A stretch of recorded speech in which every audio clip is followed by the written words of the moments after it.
Using our redefined AmpMD system is fast, easy, and comfortable. To start, think of your face as being divided into sections: forehead, right side, left side, chin, and neck.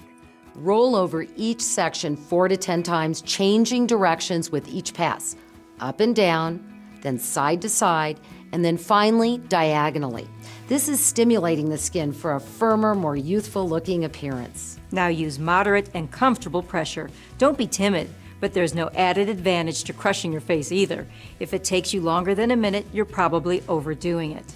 After rolling, rinse the roller with very warm running water. We also recommend using a purification tablet to clean your roller 2 to 3 times a week. Now respect the micro needles. Our roller is constructed of the highest quality stainless steel micro needle tips, so always store the roller in the cap of the cleansing vial or in the clear case. Do not place your roller directly on hard surfaces or countertops. Now that's how we roll. Here's to the best spent minute in skincare.